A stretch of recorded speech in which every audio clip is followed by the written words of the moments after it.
Welcome to State of Tech, Synchron's innovation podcast.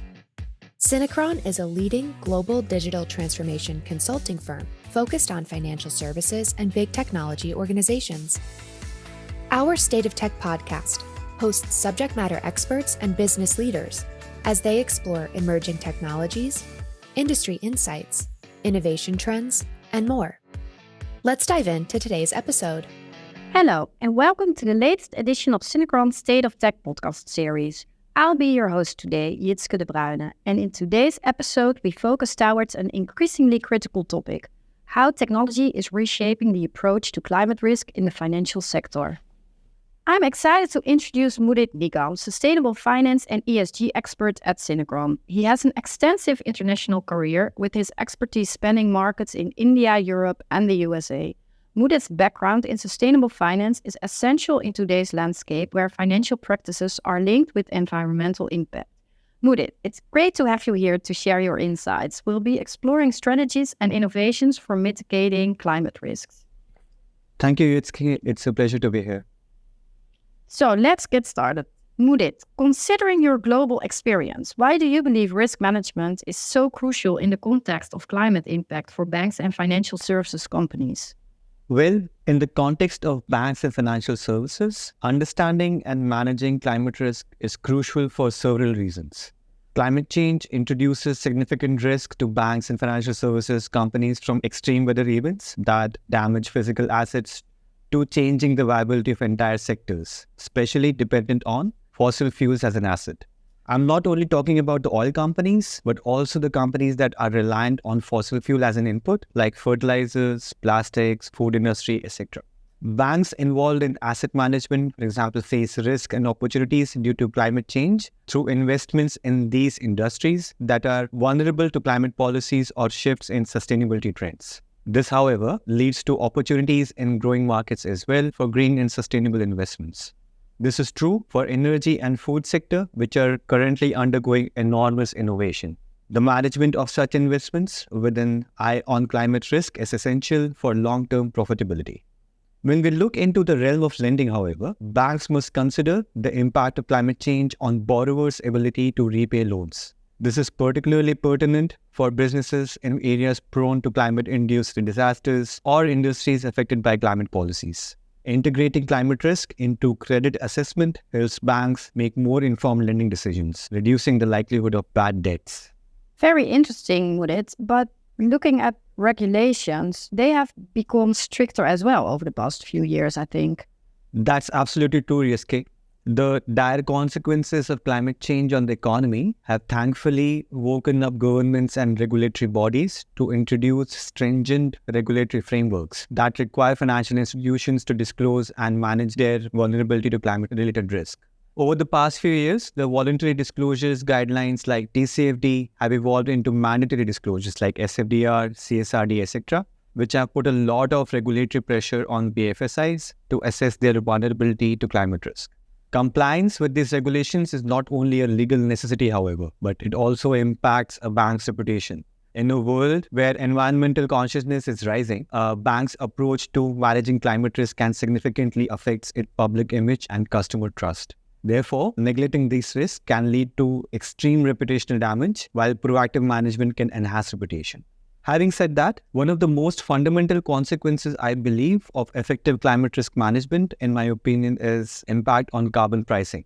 As banks begin to recognize and quantify the risk associated with climate change, this can lead to more accurate pricing of carbon emissions, making the carbon markets much more efficient in penalizing the biggest polluters. By factoring in the cost of carbon emissions in their risk assessment, banks can drive the market towards more accurate carbon pricing. This in turn incentivizes investments in low-carbon technologies and industries, aligning financial flows with the goals of the Paris Agreement and other environmental initiatives. Thanks for the insight, Mudit. As technology and sustainability intersect, how do cutting-edge advancements in technology aid BFSIs in addressing climate-related risks? Technology certainly has a role to play in quantifying climate risk for banks and financial institutions. One of the most significant advancements is in the realm of big data and analytics, where financial institutions are now leveraging vast amounts of ESG and climate data to assess their vulnerability to climate risk.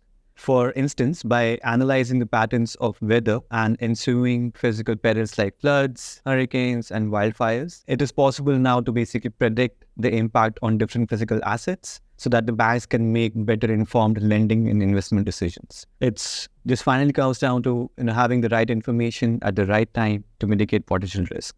Then there is also the role of artificial intelligence and machine learning models. They are getting better at processing large volumes of data as well as identifying trends, making predictions, and even recommending portfolio management strategies. For example, think about a bank assessing the risk of lending to a coastal property development. AI can help predict the future impact of rising sea levels on that property, enabling the bank to make a more informed decision about the loan. How about blockchain technology? Can that play a role as well? Interesting that you bring it up, Yetske. Now, this might seem a bit unexpected, but blockchain offers tremendous potential in enhancing transparency and accountability in climate finance. It can be used for tracking carbon credits, ensuring that the companies are genuinely achieving their environmental targets. This kind of transparency is vital for banks and investors who are increasingly focusing on sustainability and responsible investments. We also can't overlook the advancements in satellite and remote sensing technologies. These tools are providing real-time data on environmental changes, such as deforestation rates or melting ice caps, amount of emission from a particular factory or something, which can directly or indirectly impact financial markets. By having access to up-to-date and accurate environmental data, banks can better assess the long-term viability of their investments. How about the digital companies playing their roles? The digital companies have a very critical role to play in the integration of all the technologies that we talk about into the operational fabric of financial institutions. Digital platforms and cloud computing are enabling banks to integrate climate risk assessment into their everyday decision-making process. They can now run complex climate risk models over a large amount of data, analyzing potential future scenarios and make decisions that align with a more sustainable and resilient future. In addition to this, banks are using smart building technologies to reduce their own carbon footprints as far as daily operations are concerned. Things like Internet of Things enabled devices help monitor and manage energy use in real time and drastically cutting down waste. By migrating to cloud platforms, banks can also reduce the energy consumption of their data centers. It basically shows you an example of how technology not only manages risk, but also directly contributes to sustainability. And how about challenges? Of course, the use of technology comes with its own issues. In my opinion, the main challenge is keeping up with the pace of technological change, ensuring that these technologies are used responsibly and ethically. There's also the need for skilled personnel who can understand both the technological and the financial aspects of climate risk management. We also need to be ready to not put all our hopes on technological advancements because a lot of decision making is political when it comes to climate change and sustainability. And we need to be very careful that we keep our moral ethics in place when it comes to making sure that our investments contribute to a better future. Yeah, and technology is not the solution, I think, to all the climate risk and changes. Absolutely. There's also a big part is in human behavior, of course. Absolutely. It's the behavioral changes and the political decision making that needs to align itself as well. What future trends and changes do you anticipate when it comes to climate risk management and sustainability within the global financial services industry? Well, speaking from our own experience in the risk program within Synchron, I think we should expect to see an increased integration of climate risk into financial decision-making. Traditionally, financial institutions have considered factors like credit risk and market risk. However, we're already seeing a shift where climate risk is becoming a central component of risk management strategies. This trend is likely to intensify, driven by both regulatory pressures and a growing recognition that climate risk directly impacts financial stability. Secondly, what I think is technologies like artificial intelligence, machine learning, and big data analytics will become more sophisticated and widespread. They will be used for more accurate modeling of climate risk, helping institutions to better predict and mitigate potential impacts. These tools will basically become much more mainstream, and you'll see a lot of different startups basically cropping up in this particular domain in the near future.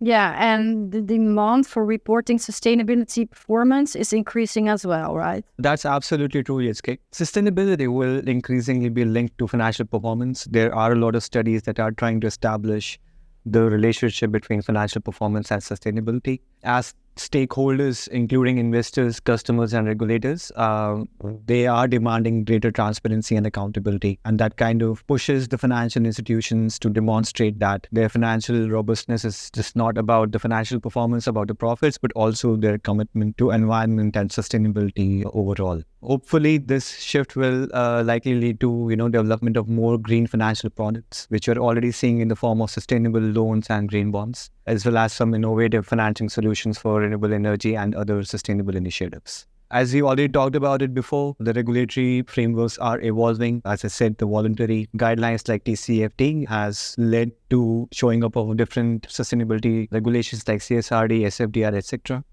And this kind of compares the financial institutions to not only disclose climate risk, but also actively work towards mitigating them. So, the biggest takeaway from this is that the standardization of climate risk assessment is happening as we speak, and basically lets us compare apples with apples, and we can actually see which particular company and which particular banks pays the most attention to their sustainability goals and what are their sustainability credentials, in fact. So all this boils down to ultimately how the investment strategies are going to evolve. There will be a shift towards more sustainable investment, driven both by ethical considerations and the recognition that the sustainable companies often present lower risk and better long-term returns. In a nutshell, the landscape of climate risk management and sustainability in the global financial service industry is set for significant transformation. This shift will be characterized by greater integration of climate risk into financial decision-making, evolving regulatory frameworks, advanced use of technology, and a shift in investment strategies. All these changes reflect a broader recognition of the critical role that financial industry plays in shaping a sustainable future. Thank you, Mudit. Your perspectives have helped us to understand the intersection of technology, finance, and climate risk. And let's not forget the human behavior, of course. So this discussion has been very interesting. Thank you so much for your time. Thank you for having me. It was a pleasure. Thanks for listening to the Synchron State of Tech podcast. Don't forget to like and share this episode, and subscribe to stay up to date on all of the latest and innovative technologies savvy businesses need to know about. To learn more about Synchron, head to our website at www.synchron.com. Stay tuned.